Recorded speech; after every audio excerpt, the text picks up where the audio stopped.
Friends, today we are going to discuss a very beautiful story, Hayavadana, an extract. It is about the author, the late Girish Karnad, who was renowned Kannada writer, playwright, poet, actor, publisher, filmmaker, director, host, etc. He is recipient of many prestigious awards like Sahitya Academy Award, Padma Shri Award. Now let's understand the story. Hayavadana is based on Thomas Mann's 1940s novel The Transposed Head, the first modern play to use folk art form. How the play begins? The play begins with puja. Play begins with puja to Lord Ganesh, seeking his blessing. Now Ganesh is a hybrid of elephant head and a human body. It represents the idea of incompleteness. Now there are two friends, Devadatta and Kapila are the major character and friends. Devadatta, who is handsome Brahmin poet, Kapila, who is son of ironsmith.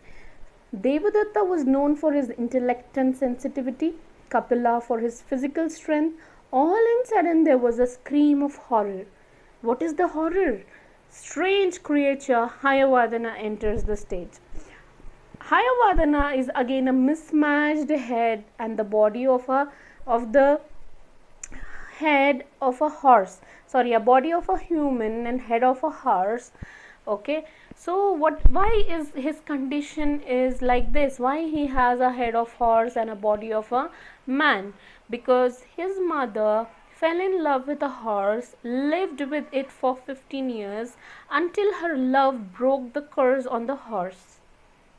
So there was curse on the horse. Because of her love, the curse is broken. The horse returned to its true form. It was Gandharva, and but the lady, she did not decide. She did not wanted to accompany back to heaven with Gandharva. To which what happened? Gandharva cursed her as horse. Because of this rare union, Hayavadana is the hybrid of human and horse. Now Bhagavata advised him to go to Kali temple to seek her grace to become complete human. Now the love story begins of this friend. Devadatta enters the scene and asks his friend Kapila to find out name and address of the woman he loves. And also he says he loves that woman so much that he will sacrifice his heads and arm to have her. Kapila finds her home and knocks the door. Kapila also falls in love with her as it becomes like a love in first sight. Even he is ready to get married to her. Padmini and Devadatta get married, and Padmini is about to deliver a child in 6 months. It means Padmini is now pregnant. Padmini and Devadatta and Kapila, three of them, plan a trip to go to Ujjain. But Devadatta was quite jealous, to which later they cancelled the plan. As the couple were passing by the temple, they thought to do the sacrifice as he said. If in order to get Padmini, they had that he was ready to sacrifice his arms and head. So he goes to the temple and he sacrifices his head and arms. As soon as Kapila arrives and see his friend headless, even he sacrifices his heads and arm. When Padmini enters into the scene, what she witnesses is that both the friends are lying headless, and as per the goddess instruction, she rushingly mismatches the body and the head. She mismatches Devadatta's head with Kapila's body and Kapila's head with Devadatta's body. And after that, it became a dilemma. It became a problem. It became an issue of argument. To whom is Padmini his wife? Kapila says that it is his body, it is his hand which given Padmini into marriage. And Devadatta says no, head is the major part.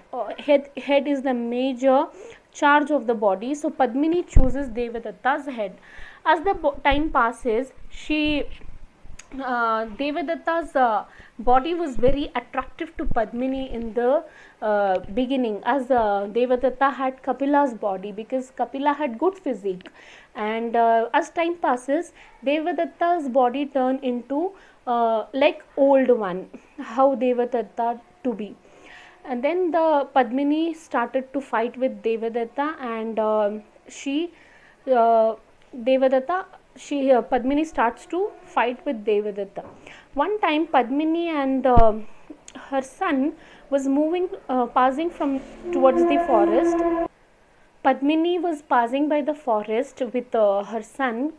She saw Kapila was living in forest. She noticed Kapila has regained his former strength. Padmini stayed in Kapila's house for several days. When Devadatta came in search of Padmini, and he saw that she is living with Kapila, both men fought with each other, and both of them die. As both the men die, Padmini commits sati. Padmini planned to commit sati, and she instructs Bhagavata to take her son to hunters and ask him to tell that that child is Kapila's son, and then to take to Devadatta's family and to say that it is Devadatta's son. So lastly, the conclusion is Hayavadana comes on the scene as a complete horse instead of complete human. Padmini's son was also there. That boy neither speaks nor laughs. But hearing this strange story, the boy loves and sings along with Hayavadana. The boy loves Hayavadana's voice because he neighs like a horse. And the story ends with praying to Ganesh again. Here, the theme is that you cannot get everything. Sometime, in order to get something, you have to lose something. Even God is incomplete.